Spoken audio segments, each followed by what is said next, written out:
All right, let's pull back the curtain on something you probably use every single day, but maybe don't think a whole lot about. The roads right under your car.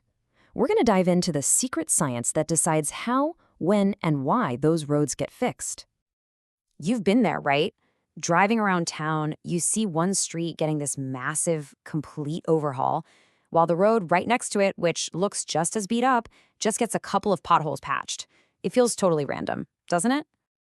Well, it turns out there's nothing random about it.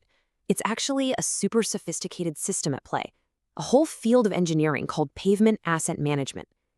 Think of it as using a ton of data to solve this giant, complex puzzle. How to keep thousands of miles of roads in good shape with, a limited amount of money. To really get how this all works, we've got to start way up high. I'm talking about the 30,000-foot view, where planners are looking at the big picture and setting the major goals for the entire road system. This is what's called the strategic level. Now, at this stage, nobody is deciding which specific pothole to fill. No way. Instead, they're asking much bigger questions, like, what's the overall condition we want our roads to be in anyway? How much funding do we actually have to work with? And what's our long-term strategy to keep these huge, expensive assets from falling apart? So at this strategic level, the data they need is pretty low detail. We're talking high-level summaries. But the influence of these decisions, it's huge. It sets the direction for every single thing that happens down the line. Okay, so once those big picture goals are locked in, we move down a level. This is where that high-level strategy starts to meet the actual pavement, and planners begin to look at the road system as one big, connected network. Right, so at this network level, the whole game is about taking those big strategic targets and turning them into an actual plan. Managers are analyzing the condition of the entire network to cook up these multi-year programs, figuring out which types of roads need what kind of attention over the next few years to hit those goals we just talked about. And here we are at the network level. You can see we're in the middle ground now. The data needs to be a bit more detailed and the decisions have a more moderate influence. We're getting more specific, planning for big groups of roads instead of just setting those really broad goals. And, of course, to make these multi-year plans, you're going to need more detailed data.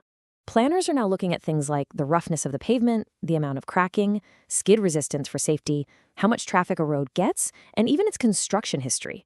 It's basically a system-wide health checkup for all the roads. So we've gone from 30,000 feet down to the network view. Now it's time to zoom all the way in, right down to the ground level. This is where the actual tangible repair work gets planned out. This is the project level, and yeah, it's exactly what it sounds like. It's laser-focused on one specific project, a single stretch of road. This is where engineers get into the real nitty-gritty, making super specific decisions like what kind of asphalt mix to use or the best way to repair a particular crack. And at this project level, the whole relationship flips on its head.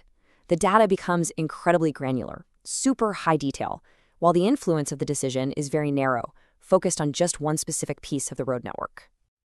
And this slide just lays it out perfectly. See, at the network level, you might measure general cracking over a whole area, but at the project level, engineers are doing detailed crack mapping, pinpointing every single one. They go from just checking the surface texture to using amazing equipment like ground-penetrating radar, GPR, which is kind of like an ultrasound for the road, letting them see the hidden layers of soil and rock underneath. So, as you can probably guess, collecting all this super detailed data can get really expensive really fast. And that's exactly why the entire system is built on a few golden rules for collecting data smarter, not harder. This right here is the absolute core idea of modern pavement asset management. It's not about having a giant mountain of information just for the sake of it. It's about having precisely the right information for the decision you need to make right now. So how do they do it? Well, before they collect anything, an agency basically runs through a quick checklist. First, do we actually need this data for a decision we're making? Second, can we afford to collect it, not just now, but in the future too? This makes sure they only gather what is absolutely necessary and only when they need it. It saves a ton of time and, of course, taxpayer money. So when you boil it all down, it comes back to this one simple but really powerful concept. You perfectly match the detail of the data to the level of the decision. Big, strategic goals, low detailed data. Super specific project designs, high detailed data. It's a perfect pairing. So, the next time you're stuck in traffic because of roadwork, Instead of getting frustrated, take a look around, because now you know about the complex dance of data and decisions that's happening behind the scenes. And it leaves you with a really interesting question. Is your city using its data smartly to build better, smoother, and longer-lasting roads for all of us?